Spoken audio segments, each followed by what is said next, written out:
I'm Elizabeth at A Literary Princess. If you are new here, welcome. I'm a 6-year PhD candidate in English literature with a focus on Victorian women novelists. And as you might expect, I love to read. Today I have my June wrap-up for you. I finished 8 books in June and I DNF'd 1. What a month. What a month. I am continuing to work through my dissertation, hopefully going to have my defense date scheduled soon, except there's drama with that. And one of my committee members says she can't do a defense until August 18th, which is the last day that the dissertation can be submitted to the graduate school for you to, graduate. So, I'm stressed. Shocking. I was participating in 2 events for June. First was the 10 Years of Books and Things readathon to celebrate Katie at Books and Things 10-year booktube anniversary. The second was the historical fiction readathon, hosted by a lot of people, but founded by Shelley Swearingen. So, let's jump in. The first 2 books were actually rereads, and both 5-star rereads, actually. And this first one, I had no intention of reading, but I saw a really great book versus movie review over on the channel Why the Book Wins. And I was like, I really want to reread this now. And that is The Shining by Stephen King. Now, if you've been here a while, you may know Stephen King is one of my all-time favorite authors. He is basically tied with Jane Austen. And I read this, it might have been almost 10 years ago at this point. It had been quite a while. So revisiting this was so much fun. This tells the story of the Torrance family, and when Jack Torrance, the father, takes the job as winter caretaker for the Overlook Hotel up in the mountains of Colorado, they end up basically cut off from the world, and things are not right at the Overlook Hotel. They're not right. So we are following Jack, his wife Wendy, and their son, Danny. I just totally forgot his name. And Danny is a special kid because he has these kind of psychic abilities referred to throughout the book as the Shining. But that also makes the Overlook Hotel especially dangerous for him. I mean, this is a classic of horror as far as I'm concerned, and it is phenomenal. Like, really good. Better than the movie. I think everybody knows the Stanley Kubrick movie from a year, I don't know which is a very good movie. The book is way better. Stephen King famously hates that movie because there were some changes that he did not agree with. But this is just, it's scary. Like, it's edge of your seat, really, really scary. And I just had such a good time rereading it. It was kind of an odd choice to pick for summer because this is definitely a winter book. They're snowed in. But I do associate Stephen King with summer, so I am happy that I picked this up to reread. Obviously, 5 stars. Now, the second reread was on my TBR because I am reading the Poirot series by Agatha Christie in order-ish. We'll talk about that in a minute. And so I read this book for a mystery class back in undergrad, and it is the 4th book in the Poirot series, The Murder of Roger Ackroyd.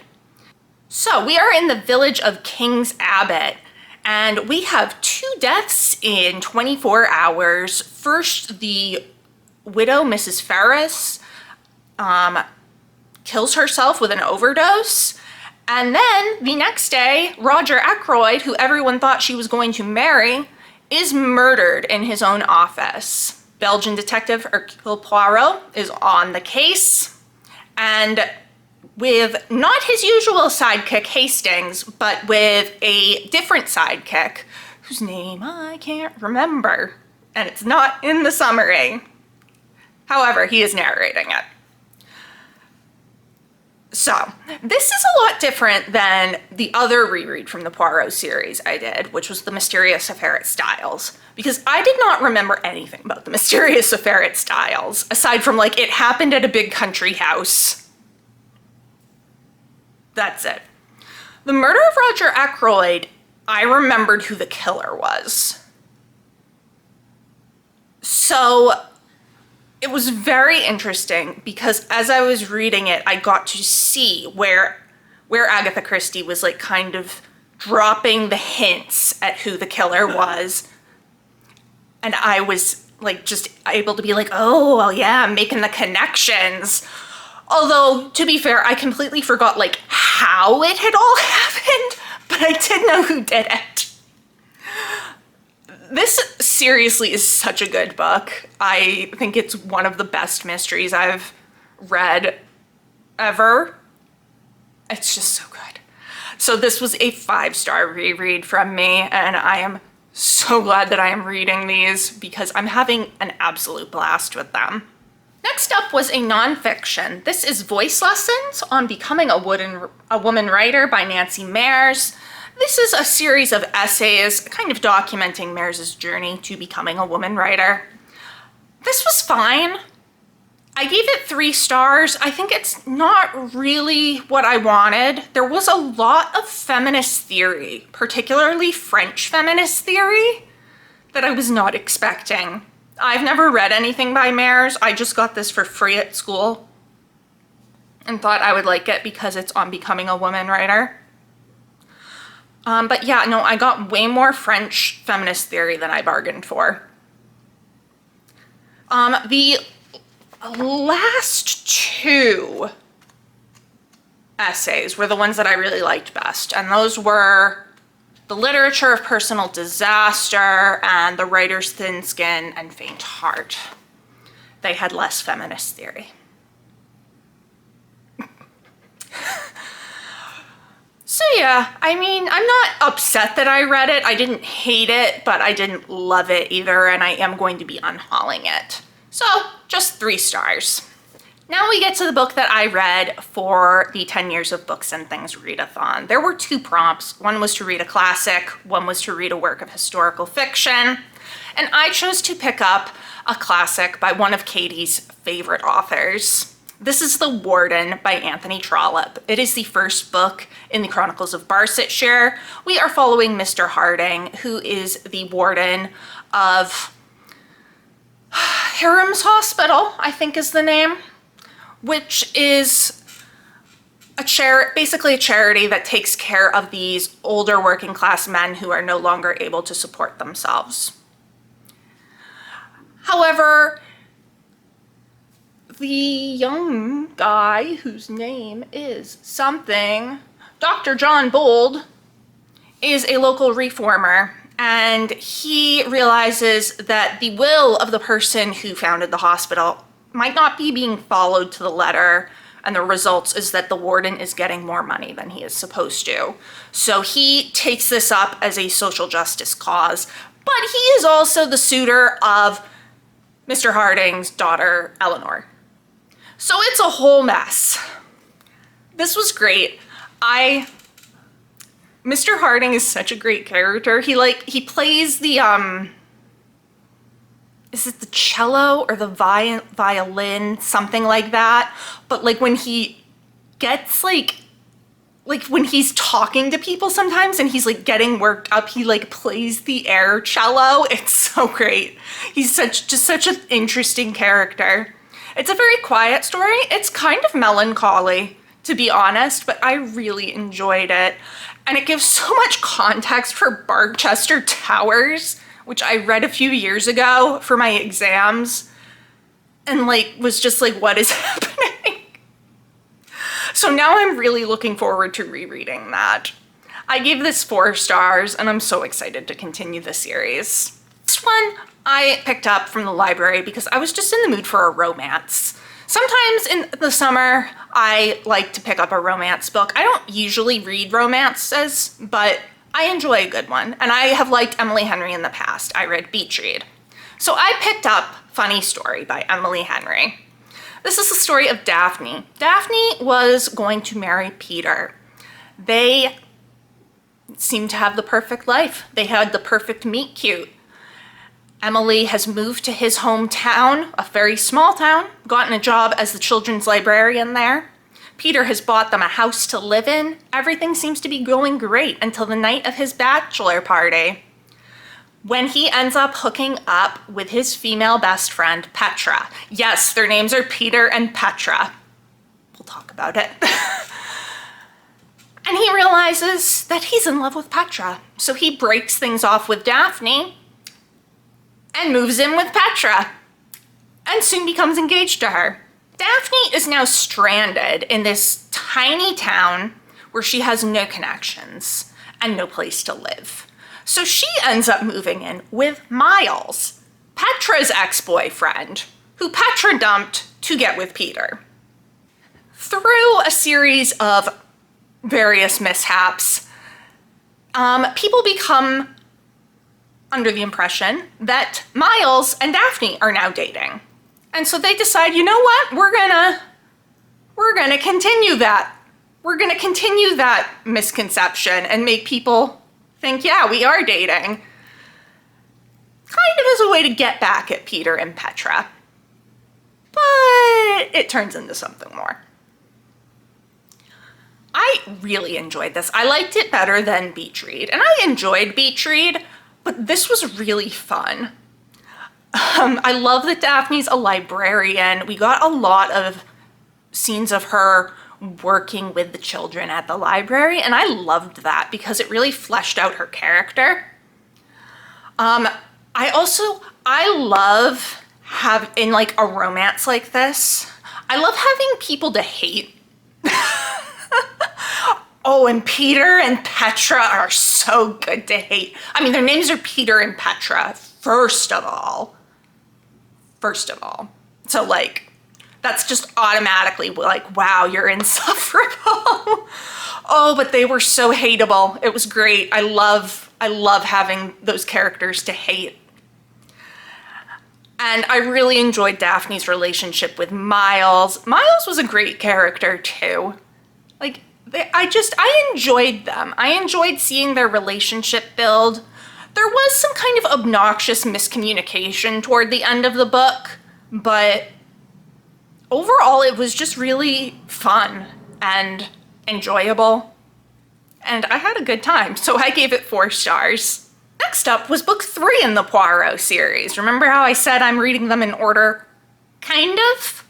So book 3 had to be got from interlibrary loan, whereas my library had The Murder of Roger Ackroyd, so I ended up reading them swapped. You don't actually have to read the Poirot series in order, I just am. So this is Poirot Investigates, which I actually do have a physical copy that I am literally holding, but it has a unremovable interlibrary loan sticker with like my town and everything, and I don't need you to know where I live, thanks. So here's a beautiful image of it. This is actually a book of short stories. The one that was my favorite was probably the final story, The Chocolate Box. But I did enjoy most of them. The first one, The Adventure of the Western Star, was also very good, as was The Adventure of the Kidnapped Prime Minister, I believe it was called. With these short stories, I noticed a lot of similarities to Sherlock Holmes. And like, Christie's aware of that, and she's clearly pointing out the fact that she is referencing Sherlock Holmes. But these are all told from Hastings' perspective, and it is while him and Poirot are sharing a flat in London. And they have people coming into their flat with cases, and it is very, very much a Sherlock Holmes thing. Like, sometimes even like exact scenarios were like, oh, that's very similar. But it was a lot of fun. Not my favorite, because with short stories, there's always some that you're like, like, they're fine, I guess. But I just really enjoy Poirot as a character too. He is so funny. He is like very full of himself, with good reason. Like, he knows he's the smartest person in the room. And like, yeah. But he's also just, he's very sweet. He's like a very kind person. And I don't know, his idiosyncrasies are just fascinating. Hastings is kind of a goober, to be honest. Like, sometimes I'm like, oh, Hastings, you're embarrassing. He thinks he's Sherlock Holmes. And sometimes he gets very frustrated with Poirot, thinking that he's like too full of himself and that he's paying attention to things that don't matter. But then Poirot's always proved right. And so Hastings is kind of like irritated with that, but then he can't be too irritated with it because it's Poirot and he's just so nice. So yeah, I gave this 4 stars. Good short story collection. Glad that I read it. We then get to my 18th century novel project read of the month, which was The Female Quixote by Charlotte Lennox. This had a big influence on Jane Austen's Northanger Abbey, and it is about Lady Arabella, who has been raised by her father out in the country with basically no interaction with society, and really the only education she has is these French romances. French historical romances that take place in like the ancient world. And she is under the impression that these are true stories and that this is how the world is. And it leads to some real awkward situations. I'm not going to say too much about it because I will be doing an entire video, but I did enjoy it a lot. I felt the ending was very rushed, and there's actually in this edition some letters at the back between her and Samuel Richardson, who was publishing the book, and that like explains why it was so rushed toward the end. So that's very interesting. Highly recommend the Oxford edition. There's a really great edition there's a really great introduction by Margaret Ann Duty, who I think also did my introduction for Pamela. But yeah, no, this was good. I gave it 4 stars. And then we get to the final finished book, which is another Agatha Christie, but not a Poirot. This is And Then There Were None. This is a standalone. 10 people are brought to Soldier Island, a very remote island, I believe, in Devonshire. And they find out that they have been lured there under false pretenses, and then people start dying. And I'm sure you can guess from the title, like, how things are going here. This was phenomenal. I always hear that this is one of Christie's best. I don't really know how I've never read it before, and I'm kind of confused as to why we didn't read it for my mystery class, but I guess maybe it's because there is not actually a detective character in here, and we were really focused on the detective characters. So I guess that's why. This is a mystery, but it's also like very much a thriller in the way that the Poirot books are not. Like, the Poirot books are very cozy. This is like, you're on edge. You're so on edge. There's all these characters and you get to know all of them very slowly throughout the book. And it was just so good. I did not guess what was happening. I had my guesses, and then every time I was like, oh, proved wrong. Oh, proved wrong. Oh, nope, proved wrong again. And I love that. I love that Agatha Christie can do that. There's an author's note at the beginning that's really interesting of this edition. This is the 75th anniversary edition. There's an author's note by Christie from her autobiography. She says, I had written this book because it was so difficult to do that that the idea had fascinated me. 10 people had to die without it becoming ridiculous or the murderer being obvious. I wrote the book after a tremendous amount of planning, and I was pleased with what I had made of it. It was clear, straightforward, baffling, and yet had a perfectly reasonable explanation. Yeah, all of that. The Murder of Roger Ackroyd is definitely one of her best books too, but I think this is like crowning achievement. Because she's right, it could have turned ridiculous very quickly. And I have seen other similar concepts start to turn kind of ridiculous, which can be fun, but this remains so, like, it wasn't ridiculous. You're just like, yeah, wow, this is, holy crap. It was just so good. So good. Probably my favorite of the month. I mean, except for The Shining, which was a reread, which kind of doesn't count. So yeah, obviously this was 5 stars, and I am so glad I read it. Now you might be saying, hey Elizabeth, didn't you say at the beginning that you were participating in the historical fiction readathon? None of those were historical fiction. Yeah. So remember that DNF I mentioned at the beginning? Yeah. I DNF'd Wolf Hall by Hilary Mantel. Now this is the story of Thomas Cromwell, a very prominent person in the court of Henry VIII. And I've heard so many amazing things about it. And as I'm reading it, I can acknowledge that this is a great book.